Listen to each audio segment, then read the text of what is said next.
encantadísima de estar hoy con mi partner Luis Enrique Sánchez y su servidora Gracilina Candela. Hoy vamos a hablar en el foro sobre la soledad. Y ustedes dirán, pero bueno, están abordando temas que tienen que ver con la ética, con la comunicación tal vez, pero con la ética. Le dejo la palabra a mi partner.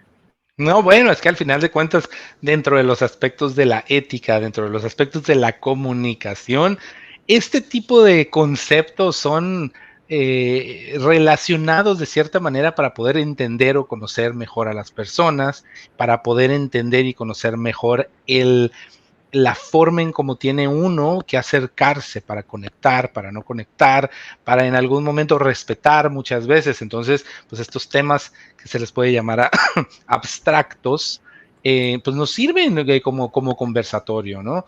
Además, la soledad, si lo vemos, es un concepto arraigado en el sentido personal, arraigado en el sentido profesional también. Entonces, por eso es que le damos la utilidad y la importancia dentro de estos conversatorios. Y la soledad puede ser positiva o negativa, porque hay gente que lo ve como algo negativo, pero está en los dos polos.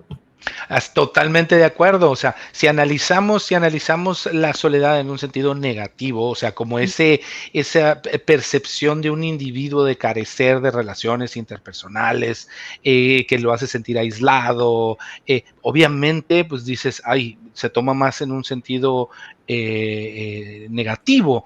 Pero personalmente hablando, pues digo, yo lo que te puedo decir es yo disfruto de mis momentos de soledad de una muy buena manera. O sea, entonces, ¿por qué? Porque estás hablando contigo mismo. ¿Por qué? Porque incluso te puedes encontrar nuevamente a ti mismo, porque hablas sobre el qué es lo que quieres hacer, qué ideas traes, que cuando estás rodeado de gente o de tanta comunicación que hay y que lo hemos hablado muchas veces por el internet, por esa apertura a nivel global, es demasiada información y muchas veces, al menos a mí, el estar completamente aislado y solo es ese sentimiento satisfactorio, pero eso es el lado positivo. Hay personas que no pueden de cierta manera o que les afecte el estar solos. No sé si te ha pasado o conoces a alguien así.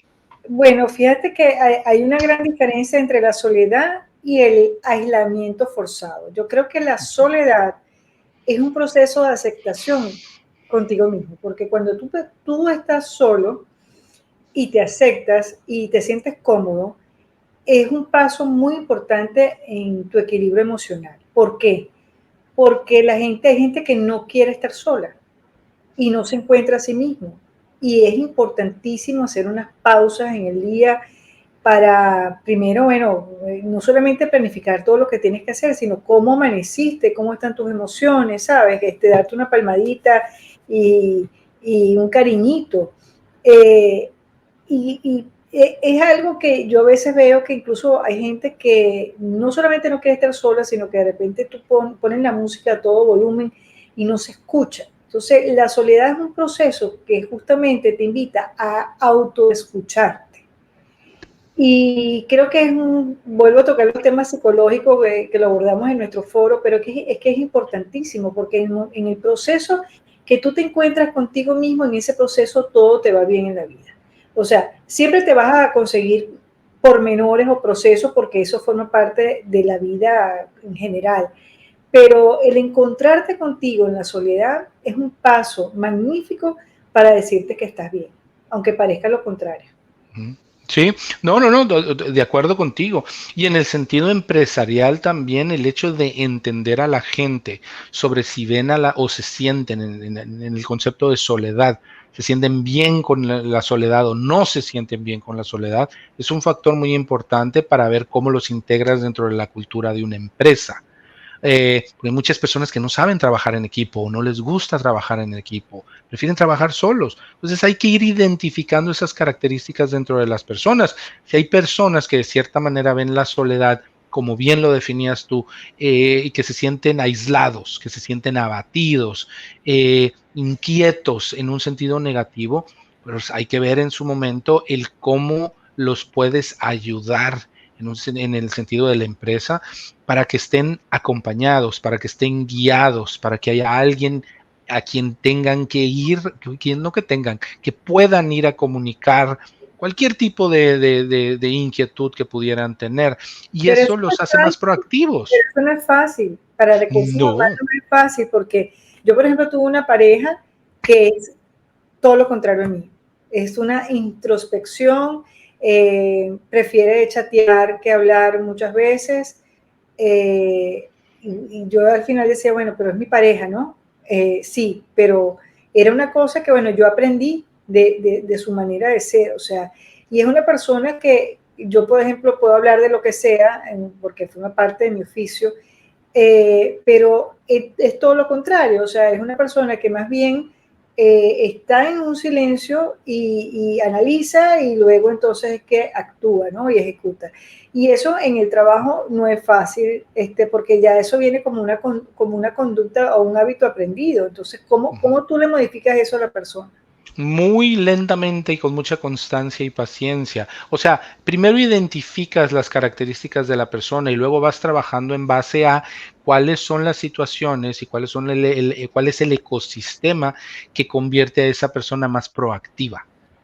Tú puedes tener una persona que aislada trabaja estupendamente y que cuando la pones en un foro abierto con gente rodeada, La ese funciona. ruido, esa comunicación constante, esas interrupciones, cambian completamente los resultados de la persona. ¿Por qué? Porque se siente atacada por toda la comunicación, por todas las interrupciones y lo siente ofensivo. Entonces, vas analizando ese tipo de situaciones.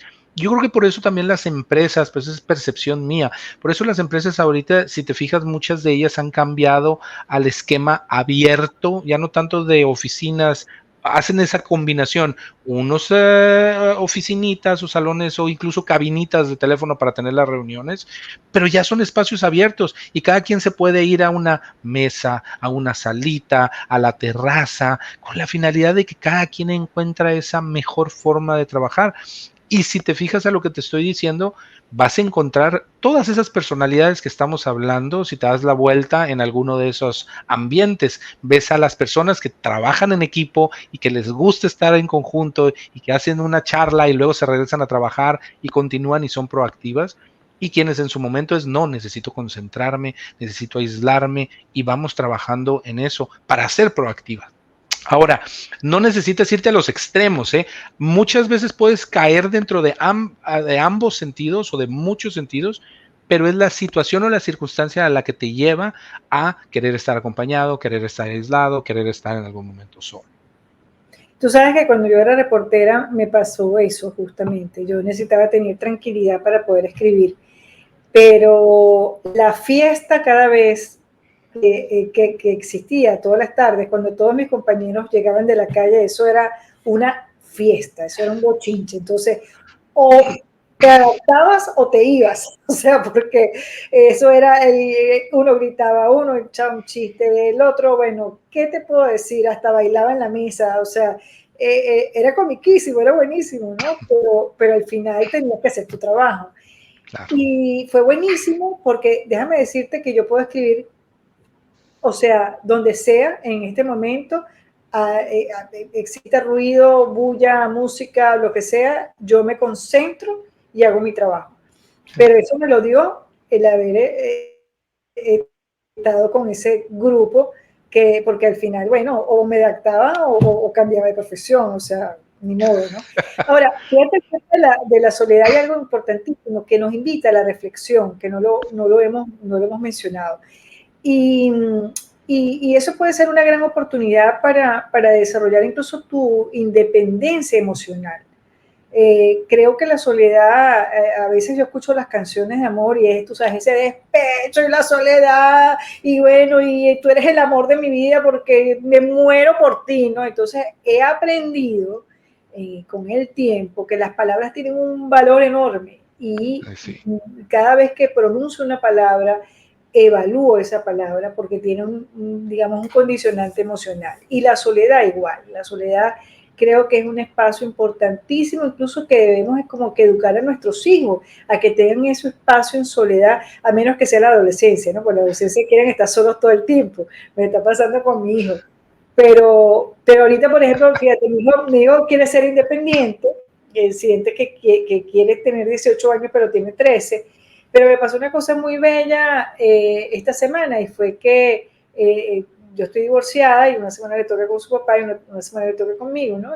Y una noche me escribió algo hermoso, o sea, porque él está en su mundo y yo trato de no invadirlo, ¿no? Claro. Y me dijo, mamá, te amo infinitamente. Entonces, qué rico, qué lindo es poder comprender esa soledad dentro de su proceso de adolescencia. También es importante porque se está encontrando entre superar ese espacio de la niñez, porque lo está superando, a ser un hombrecito, ¿no? Sí, sí, no, de acuerdo. Y fíjate, qué bonito el cómo utilizas el concepto que estamos tratando y lo sitúas dentro de la experiencia con tu hijo, ¿no? Con la finalidad de, sí, es cierto, situarlo en base a experiencias de cómo va creciendo uno, y la adolescencia, pues es cuando más independiente quiere ser, se quiere comer como dice, el mundo en una mordida cuando uno está entrando en etapas de adolescencia. Y fíjate, nada más como concepto ahorita que hablabas de las canciones, etcétera, se me vino a la mente también el qué tan diferente es el sexo femenino y el sexo masculino en utilizar el concepto de soledad. Y yo me río mucho porque en el escenario en el que te voy a decir, hay veces que me voy a ver partidos de básquetbol, de fútbol, soccer, de fútbol americano pues a la casa de mis amigos, y luego regreso y la pregunta que me hace mi mujer es, oye, ¿y de qué hablaron? Y yo, de nada. Y es cierto, o sea, no es que no le quiera contar, es que al final de cuentas llegaste, saludaste, te fuiste y abriste algo para tomar, te quedaste viendo el partido, celebraron juntos o en algún momento sufrieron juntos, pero no estaban hablando. Entonces estabas acompañado, pero realmente estabas solo porque tú estabas concentrado viendo lo tuyo. Interesante. Y de cierta manera la perspectiva de mi mujer es que no, es imposible, ¿cómo puede ser que no hayan hablado de nada? Estuvieron 3 horas juntos con el show de medio tiempo, etcétera, y no, y uno lo ve muy normal, ¿no? O sea, de cierta Pero manera. lo que pasa es que con la mujer es al revés, la mujer se pone a hablar y no mira el partido, o Así sea, es. Así es, ahí es donde se ponen al tanto ahí cuando claro, son los nos partidos. ponemos al día de todas las cosas qué sé yo, que está en el momento del tapete, porque eso es lo que suele suceder. Sí, Bueno, mi sí. partner, en la soledad es un aprendizaje, no hay que huirle, todo lo contrario.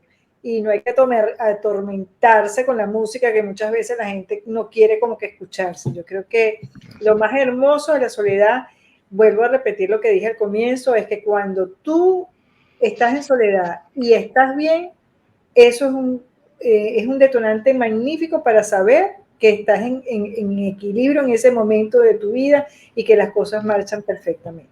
Sí, y para concluir de mi lado, gracias, nada más es dentro del lado negativo, dentro de las personas que uno identifica o se da cuenta que no, que no están en el lugar correcto cuando están dentro del sentido de la soledad. Si ven a alguien así, por más edad que tenga, si es joven, si es adulto, si es viejito, si quieres llamar así, o de edad avanzada, de nada se pierde saludando, nada se pierde haciendo una conversación breve que uno nunca sabe cómo puede contribuir a O ayudar, darle un abrazo. o dar un abrazo, exactamente. Y algo importante, a veces la soledad te lleva a la depresión, entonces ya ahí sí deben actuar terapeutas y no dejarlo pasar, porque la depresión es lo peor que le puede pasar a un ser humano. Sí. Cuando una persona cae en depresión, salir de ese hueco es un proceso nada sencillo. Entonces sí es como también como el paso previo a la depresión, dependiendo cómo se encuentren las emociones, nuevamente lo pongo en el tapete. Bueno, mi partner, muchísimas gracias por este foro. Saludos.